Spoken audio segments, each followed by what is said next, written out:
Ką, bičiuliai, sveiki, šiandien pirmadienis, lapkričio 11, vėsus ir toks niūrus rytas. Vakar naktį buvo tikrai didelė drėgmė, na, o šiandieną visgi sugalvom, kad reikia susirinkti parko lapus. Jų yra visai nemažai, kadangi yra obelų, uosių ir visokių medžių pagrindinėje zonoje, jas reikia susirinkti. Estetika, pirmas dalykas, ir pavasarį nereikia jų vėl rinkti. Šiandienas tikslas yra išsibandyti priekabą su lapais. Priekaba dabar matot už manęs keturatį jau pajungta. Ja pabandysime prikrauti lapų, kiek galima daugiau ir išsiversti. Šiandieną ryte bandėme susigyti tą priekabą ir, kai pakeisti vyriai, aš pradedu įtarti, kad visgi tie vyriai apsunkina darbą ir sunkiau kelia pačią priekabą. Anksčiau mes dviesiam pačią kraštą sėsdavom ir pasikeldavom, o dabar vėl negalim pasikelti. Ir tokioj kaip ir akvavietėje esu ir nežinau, ką daryti, bet dabar norisi nešalti malkiniai, o daugiau pasidaryti, tai pradėsime susigriebti lapus pagrindinėje vietoje. Kai pasidarysime lapus, bent didėjo dalį, tai norėčiau atsivaryti ekskavatorių, kasti vieną vietą ir pasižiūrėsim, kaip čia mums seksis tvarkytis.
Kaip patėt nepataikiau, ne krepšininkas, bet ir pati būda yra per siaura.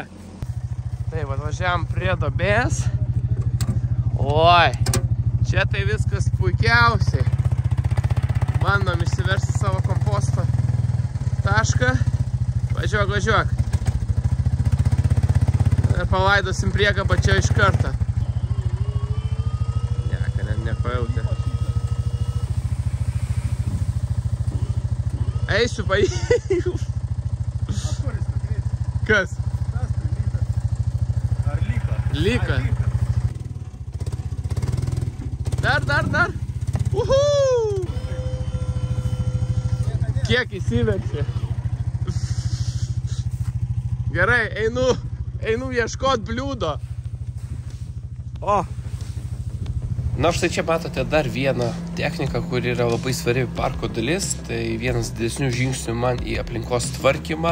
Komunalinio tipo žoliapjovė, kuri yra greita, turi didelę deką ir talpina virš 600 litrų žolės. Šiemet ypatingai pasiteisinęs dalykas, taupęs nemažai laiko bei jėgų. Tačiau taip pat norėjome pasižiūrėti, kaip tvarkosi su lapais. Tai perkopė visus lūkesčius ir darbą, kurį darydavome įprastai apie 2 dienas, padarėme per mažiau nei 6 valandas. Tai tikrai daiktas keičiantis visus reikalus. Labai patinka, kad ir šlapią žolę gali surinkti, ar tai būtų lengvas lietus, ar rytinė rasa, manevringas, ekonomiškas, lyginant su ankstesniais benzininiais varikliais, žoliapjomis, tai žymiai mažiau suvartoja kuro. Na, pats svarbiausias dalykas tai surinkimo funkcija tikriausiai. Tiek klientams smagiau, kai jų batai nėra vien žoliaplipė, bet ir man mažiau yra tvarkymus, to žolės neprineša į patalpas, mažiau reikia valytis. Na, su pačiais lapais šiandieną turėjome šiek tiek gal bėdų, kadangi jie sustumdavo į krūvą, bet pasistumdžius vis tiek susirinkdavo. Nuo kelių ir takų su kieta danga sunkiau rinkdavosi, o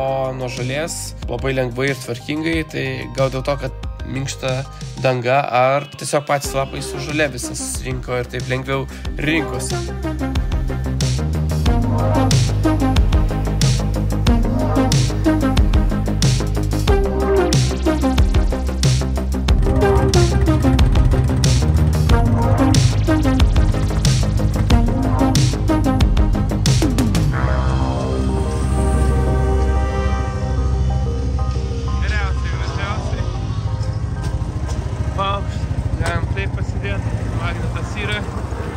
Atvažiuoja antrą partiją lapų.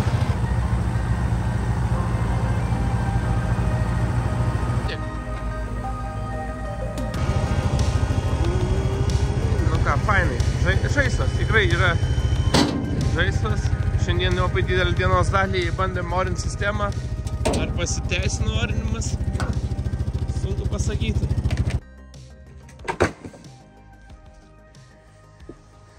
Nauja diena, nauji darbai, šiandieną penktadienis. Turime iš tikrųjų nuostabų orą, saulėtą, šiek tiek šalta, gal apie 0, apie -1, bet nėra vėjo ir labai malonu iš tikrųjų netgi lauke dirbti, kai pagaliau turime giedrą dangų lapkričio mėnesį. Na, o šiandieną darom tokį kitokį šiek tiek darbą. Išardėm vieną iš eksponatų, tai yra megalova, kuri čia prabuvo nemažą laiką. Jo, 17 metų, taip išeina, 17 metų, crazy. Tai tas eksponatas visai neblogai atlaikė, daug davė šitas paviljonas. Tiesa, megalova buvo šiek tiek supūvusi ir jau nebegalima jos buvo naudoti. Na, visgi, jeigu jau užtų koks vaikas arba žmogus būtų nefaina, sužalotų, tai čia bus pašalinimas ir žinoma pastatytas naujas dalykas. Tai tik tai vat galvoju, gal toksai klišė, gal toksai labai paprastas, bet šitoj vietoj, kai čia matosi ir čiuožyklos, ir švyturys, na žodžiu, kai viskas žalia, čia turėtų stovėti toksai ženklas, suvirintų metalinių raidžių, prikrautas kažkokia skalda arba dar kažko sugalvosiu. Visai tokia gera vieta ir fotografuotis gal bus visai gražu ir ką gali tikrai pasakyti, tai bus žymiai lengviau šienautis. Šiandieną dar varysim, susimulkinsim šituos dalykus, jie bus man į namus, čia subuvusi mediena, bet mes ją susipjausim, smulkinsim, įsisuksim metalinius varžtus, juos į metalą atidėsim, o čia geras kūras sušildyti namus, kadangi lova tiesiog iš žalios medienos buvo pastatyta, nei nedažyta, nei impregnuota niekaip, tai namuose galima tokią medieną ir susideginti. Ir malku taip susistavau šiek tiek. Tai viskas, daraisim į Lempivę, su ekskavatoriu šiandieną dirbsim, kadangi penktadienis trumpiau dirbsim, iki 5, bet turėtum visai nemažai darbų vis tiek pasidaryti. Baigiau darytis džiovinimą lentų, įsilyginau platformą, susidėjau lenteles, užsidėjau tentą, kad nebūtų čia taip problematiška, žodžiu, susirušiavau kur medieną, juodalksnis, drebulė arba tuopa ir uosė. Mediena tenai jau taip guli. Pasidžiavinau viską, užsidengiau ir pradėjom pjauti su gatveriu rastus. Kaip vieną pradėjom pjauti ir pamatėm, kad pjūklas yra trūkęs, tai nepavyko šiandien pasipjaustyti, reikės sakyti gerą pjūklą ir laukiau šitie rastai.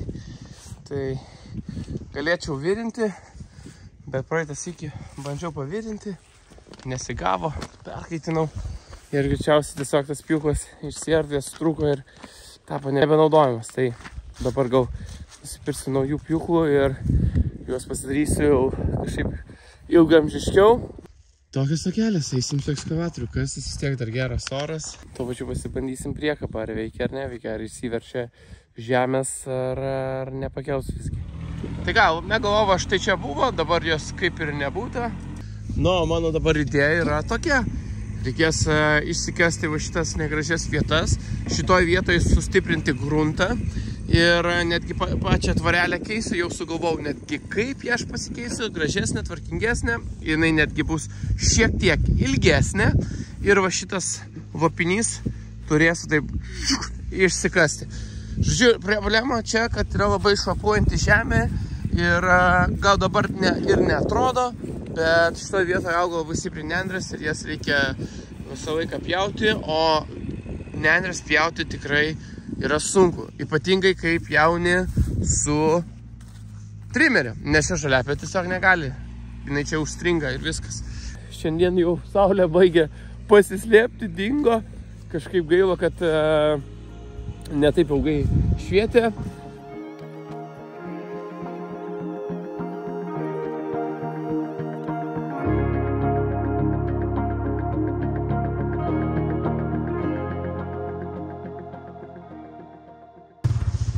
Palauk, išimsim plevelę. Kiek čia svorį daug, eik savo. Čia visas dar svoris turėtų. Palauk, ar tą pusę ir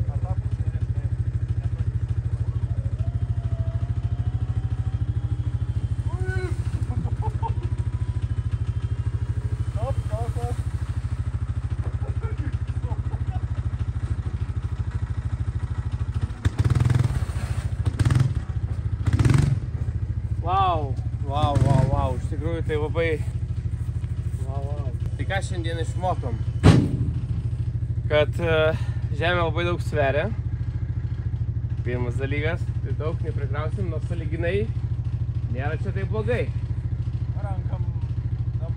Rankom kastume tikrai 7 minutės. Antras dalykas, tikrai šiandien išmokome labai svarbų dalyką, kad priekaba turi būti dviešių. Reikia antrų ratų, kad taip neverstų. Čia dar daug neprikrojam. Davai dar vieną. Paskui pamatysis pats kelią. Tu paskui paleidai. Jo, paleidau, bet...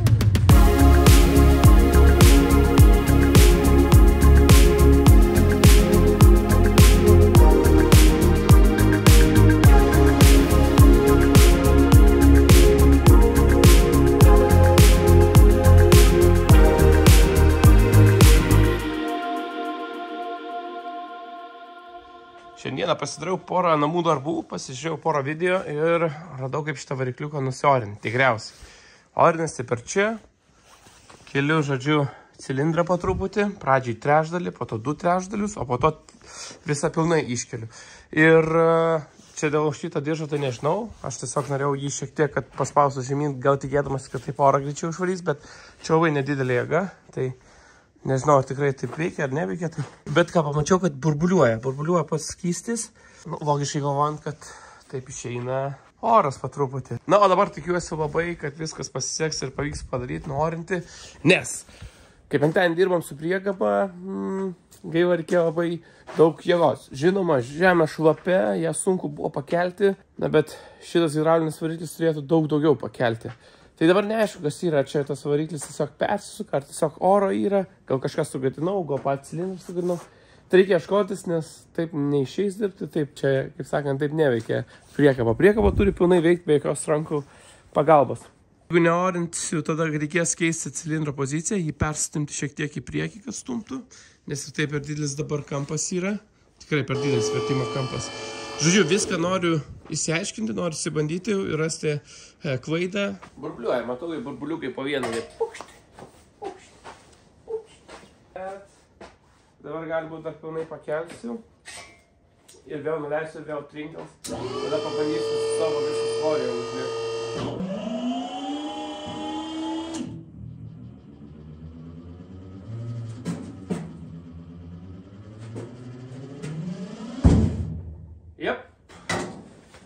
Nieko nepataiksiau, nieko nepagerinau. Nu, taip ir būna. Reikės aiškintis, dar pažiūrėsiu, gal internete plačiau, kas čia gali būti.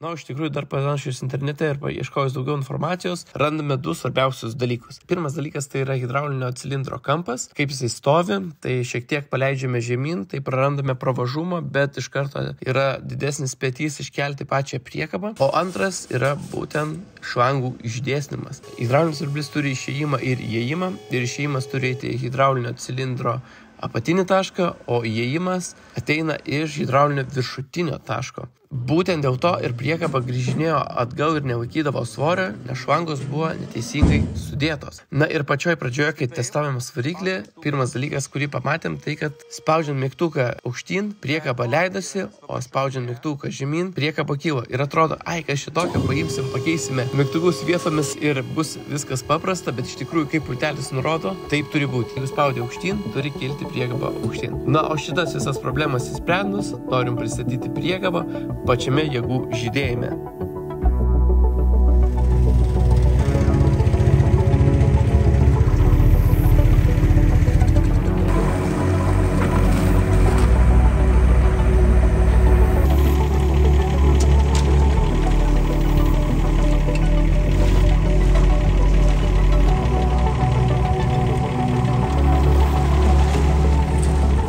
Tuo čia reikės piltis viską. Tai kaip gerai veikia saktis. Laikančioji dabar atsidarė, visą vandenuką išbėgam, aš viską iškart buvau apgalvojęs, taip ir tikrai turėjo būti. Gal labiau jaudinčiausi dėl šlangų esančio pačioje, bet nėra ko čia jaudintis. Nuplėšiu, sugadinsiu, pergalvosim, kaip kitaip padaryti.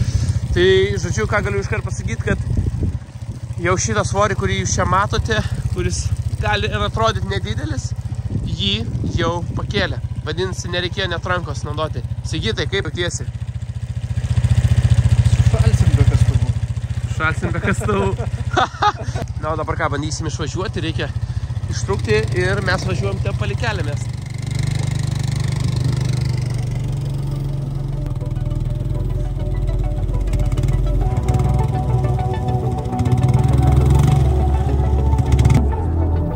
Dar kastuvą šimtų, gal ir taip. Ir variantas. Štai taip, keliasi. Žiūrėk, kad nepakeltų.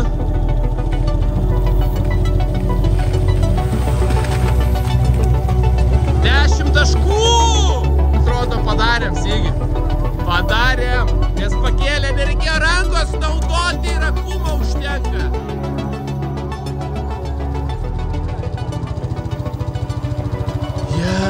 Šiaip iš tikrųjų, net nemeluosiu, praeitą savaitę buvau labai nusiminęs. Praeitą savaitę galvau, nepaėjo ir... Na ir bandysime štai taip platformą pasikelti, nes čia reikia irgi trimerių šienauti. Tai padarysim su tokiu nuolydžiu nedideliu, bet kad galėtų traktoriukas važinėti ir šienauti. Toj vietoje net autobusas gali įtilpti ir jisai neįsminga. Na, aišku, mes ten grūzą pridėjom biškutį, bet reikalas tas, kad jisai gali prasilenkti su automobiliu. Na ir čia šiai matosi tokia kaip ir linija, ta šienavimo. Paties šitą vietą norėtųsi dar pakasti. Traktoriukas nestringa, gali gražiai nušienauti. Aplinkui šitas tujas tokius ratilus pasidarysim, gal tverimą, o gal tiesiog apsikasim su kastuvu, kad jų neužgošti, bet kad jos galėtų gerai augti. O gal net ir aplinkui pašienam būtų gerai, ne? Nes čia bus žemė.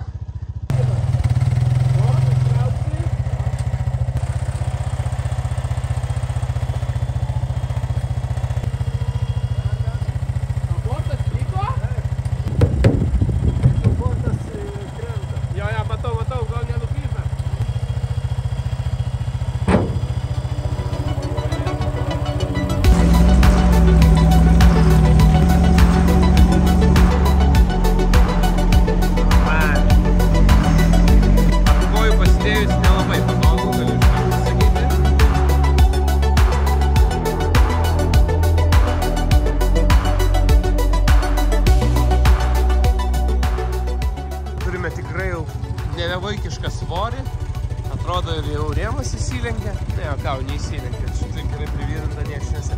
Netgi bijau šiek tiek atgal pavažiuoti, kad viskas dar dės su manim ten žemyn.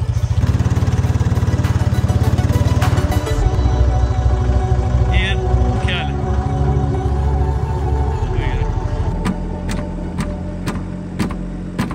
Ką tikrai reiktų pasitvarkyti, tai reiktų tvirtinimo tašką storesnį vasaryti, jau tokį švelerį, kad nenulenkti, nes dabar kas yra padaryti per lengva. Tai praeitą sykį, kai kasiau, realiai durys atsidarė nuo svorio. Dar vieną dalyką, ką galiu užsakyti, kai darėm metalinę dėžę hidrauliniam variklį, galvau, kam čia taip daryti, gal veltui čia tiek metalų naudojam. dabar tai pasiteisino. Ir akmuo didelis nukrito tiesiai į variklio pusę, nežiūrė nieko. Purvas, viskas. Tai čia gerai, aišku, nežinau, kaip dėl vandens. Turėtų būti sausa ten, nežinau.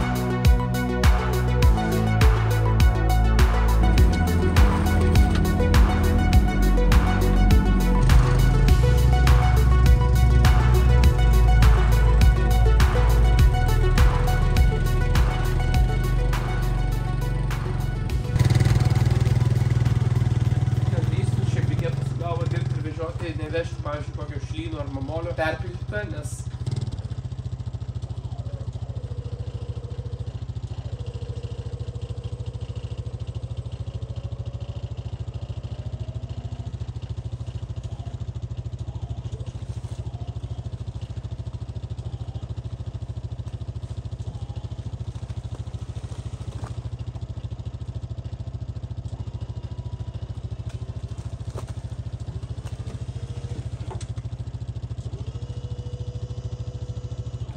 jeigu taip paprastai, tai viskas kaip ir gerai, saulė leidžiasi, oras geras, dangus giedras, priekaba veikia, šiek tiek pakėlė galvą, nieko tokio. Kaip ir minėjau, sakau, buvo ten tokių reikalų, kad užkrito čia ant dangčio ir čia, uole. Tiesa, čia yra varikliukas, aš jau labai daug jums neparodžiau. Weber įmonės dalykėlis, aš nežinau, kas yra tiksliai tokia įmonė, bet ten daug tokių įvairių dalykėlių už geresnę kainą. Ir labai daug jį aš vilčių nedėjau, bet jisai ką tik pakėlė tikrai sunkią priekabą. Tikrai sunkią priekabą pakėlė. Reikia puikiai.